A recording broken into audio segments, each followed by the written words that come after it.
हाँ जी, non merit वाले भाई लोग, हालत तो बहुत पतली है अपनी। और हमारी हालत पतली हो भी क्यों ना। आखिर हमें जो इतनी बड़ी खुशी मिली थी 12 मार्च को, वो खुशी हमसे छीन ली गई। और अब हमें ये डर सता रहा है कि कहीं चोरी छुपे मेरिट वालों की बहाली ना हो जाए और हम रास्ते में रह जाएं। तो भाई लोग, सबसे बड़ी प्रॉब्लम हमारे सामने क्या है? आलोक श्रीवास्तव और नीरज, इन दोनों लोगों ने केस करा है। इसके अलावा बहुत सारे मेरिट वाले लोग ये चिल्ला रहे हैं कि मेरे पास मेरिट है, मेरे को नौकरी चाहिए, नौकरी चाहिए। ठीक है भैया, आप लोग जिस चीज़ को आधार बना के लड़ रहे हो ना, यानी कि विज्ञापन, तो भैया विज्ञापन को आप लोग ये जो तोप समझ के चल रहे हो, मैं मेरिट वालों की बात कर रहा हूँ, कि जब ये लोग जिस विज्ञापन को तोप समझ के चल रहे हैं ना, वहीं तोप उल्टा रिवर्स फटेगा और इनकी फटेगी। अब पूछोगे कैसे? तो भाई लोग, आप लोग जिस विज्ञापन को तोप बनाए हुए हो ना मेरिट वालों, तो आप लोग विज्ञापन का पहला हेडिंग पढ़ लो ध्यान से। उस पर क्या लिखा हुआ है?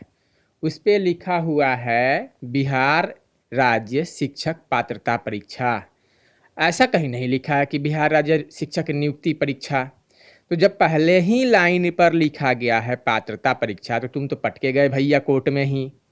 कोर्ट तो तुमसे पूछेगा कि हाँ जी क्यों आए हो? तो सर हम लोग विज्ञापन के आधार पर आए हैं क्योंकि हमारी मेरिट है, हमें नौकरी चाहिए। भाई कैसे तुम्हें नौकरी चाहिए? तुमने विज्ञापन पढ़ा है? तो हाँ सर पढ़ा है, इसमें ऐसे ऐसे लिखा है, मेधा सूची फलाना ठिकाना ढिमकाना। तो कोर्ट क्या बोलेगा? भैया ऊपर वाली लाइन पढ़े हो, क्या लिखा है? ऊपर वाली लाइन में लिखा है शिक्षक पात्रता परीक्षा। यानी कि सिंपल सी चीज़ है, तुम भी गए हम भी गए, तुम्हारे चक्कर में हम गए और हमारा तो कुछ नहीं गया। हमने तो सिंपल सा एग्ज़ाम दिया और हमारे नंबर आ गए, हमारे पास नौकरी मतलब लगभग होने वाली थी हमारी। लेकिन तुम्हारे तो लाखों रुपए डूब गए भैया। अब तुम लोगों को ये मेरिट आया किधर से?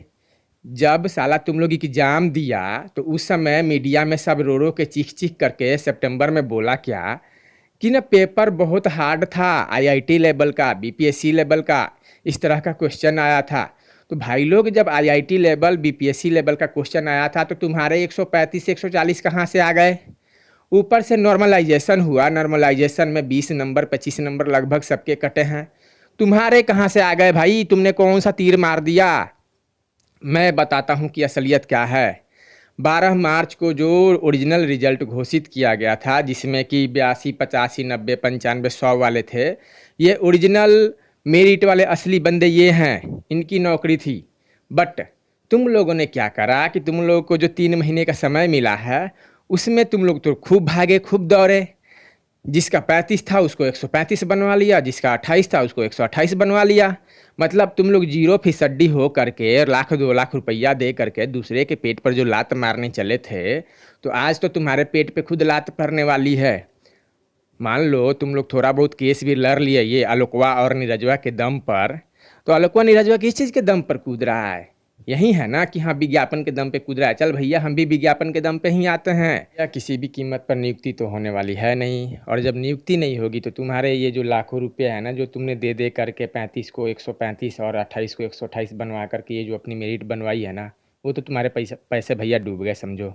अब इतना जान लो कि तुम तो गए हवा में, तुम्हारे पैसे भी गए और तुम्हें कितनी नौकरी मिलेगी ये भी तुम्हारा गया। क्योंकि तुम्हारे पास तो कुछ है नहीं, फर्जी सर्टिफिकेट फर्जी डिग्री विग्री लेकर के ये भागा दौड़ी कर रहे हो ना, सब जांच में लपेटे में आ जाएगा। तुम लोग जाओगे तेल लेने। ठीक है, तो इतना उछलो मत मेरिट वालों, आगे आगे देखो होता है क्या।